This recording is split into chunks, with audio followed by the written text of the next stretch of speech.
Greetings and salutations, loyal viewers of this channel. My name is Sean, and today we gotta talk about this woke activist that is well known in Seattle, Washington, who was recently busted for apparently participating in a giant fentanyl ring in the United States of America. Now, as of right now, these are just allegations, or as the super mayor would call them, allegations. But what makes this story so troubling is that not only is she a part of the Boys and Girls Club of America, the Seattle chapter, but in addition to that, she's one of these woke decriminalize everything, stop criminalizing our children's of color kind of activists. And the fact that she's using that position of trust to facilitate a drug trafficking operation is absolutely shameful and ridiculous, and proof positive once again that many of these activists are criminals themselves. Now, we're going to get into this, but before we do, I want to thank everybody who supports this channel via actualjusticewarrior.com/join. Give me the money. Give me the money, okay? A wolf in sheep's clothing. That's how federal investigators are describing Madalita Marty Jackson. Now, Jackson was an activist, and on the surface, she was focused on keeping kids safe, keeping them away from guns and violence.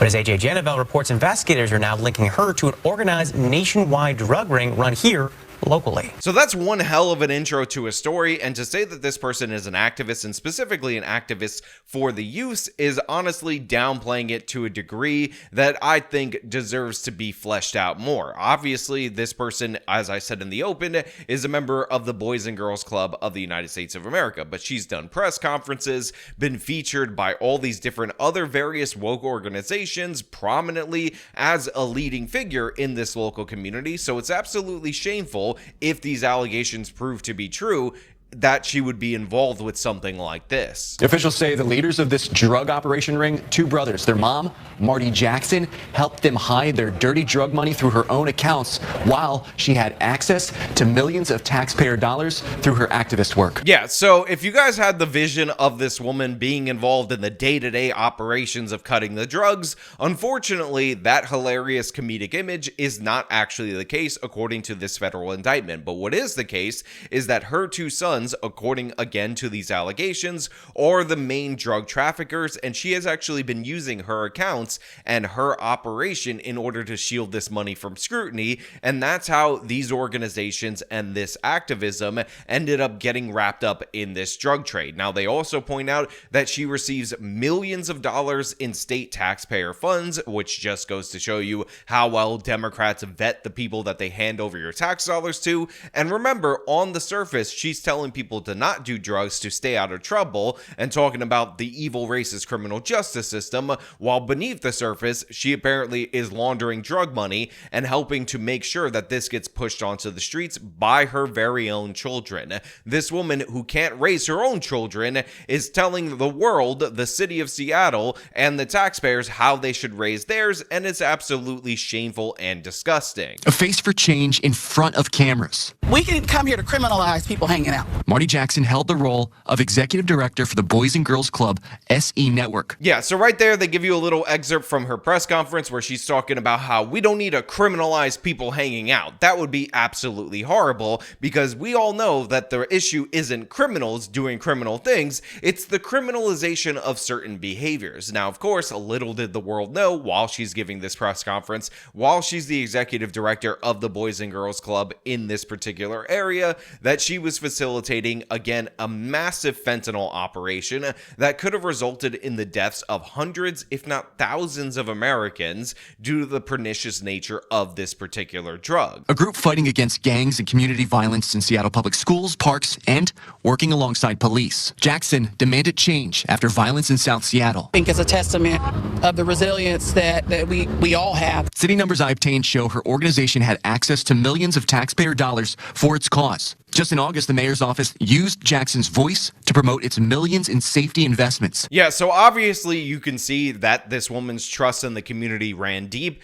and the trust with the tax dollars also did as well. She was not only partnering with the Seattle police, she was not only an outspoken advocate against violence. A lot of that violence, by the way, is rooted in the drug trade, but she also partnered with public schools in order to run programs in said public schools, and this is in addition to the work that she did at the Boys and Girls Club of America, which, by the way, is an organization that at certain periods of time in my life when I was a kid, I was actually going to. So these organizations are supposed to be all to the good. They do, in a lot of times, do great work. I don't want to diminish the overall organization due to the fact that this prominent activist, again, according to the allegations, turned out to be a crook, but it's absolutely shameful that the taxpayer was supporting this. And again, people say, oh, they didn't know or whatever, but the fact of the matter is, if she's using the drug money and funneling them in and out of the related accounts, wouldn't an auditor that you would expect to be inspecting this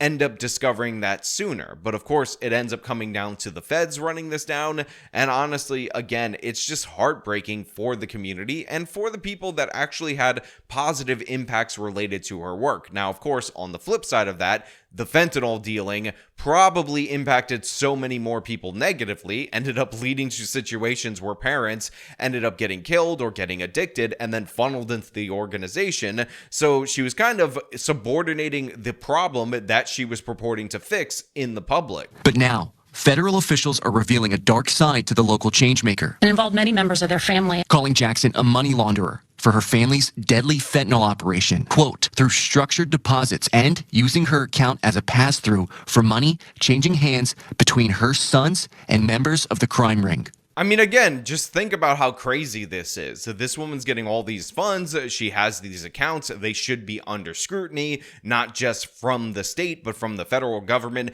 due to the fact that this is nonprofit money. And again, you have to have good accounting for that. But she's using that to wash this dirty money. And at the same time, apparently in her own home, it is loaded up with drugs and guns. And by the way, the police recovering all this stuff really goes to show you that they probably have a solid case against her. A crime ring where federal agents say Jackson's home was used to store guns and drugs. Now, of course, again, the legal case has to run its course, but it looks pretty damning as of right now. And again, this is just not surprising because when you fork over money to these activists, a lot of times it's done under the fear that you're not trying to be portrayed as an evil white racist for actually examining them, so they're able to get a pass-through that other people would not get in terms of scrutiny. An operation accused of specifically targeting Native communities for drug sales. Now look, there's a reason why I decided to leave this particular portion in here, because Native Americans have a lot of different various issues in this country. A lot of them are related to addiction, alcoholism, and all of that.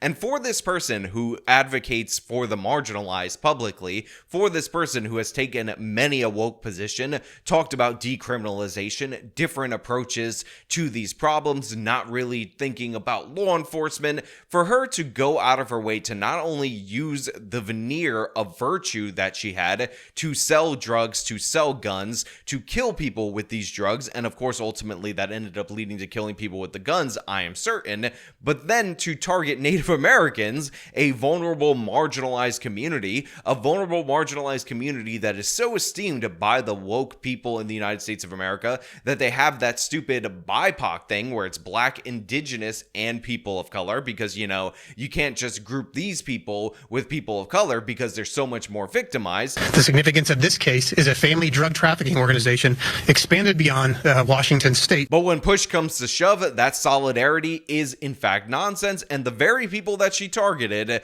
were the most vulnerable people, the most marginalized in American history, the supposed allies of Black America that are fighting against the oppressive white supremacist system. Well, where is the oppressive white supremacist system? Because all I see is an activist taking advantage of that kind of rhetoric in order to push drugs on Native Americans. In the public fallout, local organizations are seemingly cutting ties fast. Jackson's image and info is wiped from the Boys and Girls Club's website. Only visible here through the Wayback Machine. So look, as you can see, based on these allegations, they're starting to purge all the records of this person, but you have the Wayback Machine, all these different archives that allow you to see this, that allow you to see how prominent she is. And of course, there's tons of video of her doing press conferences, being treated as if she's this virtuous person, talking about all manner of issues, again, promoting a lot of that woke agenda through the Boys and Girls Club. And like many a times, although to be fair, not not to this degree, what we find out is the woke agenda is the perfect cover. It's the perfect lightning rod above you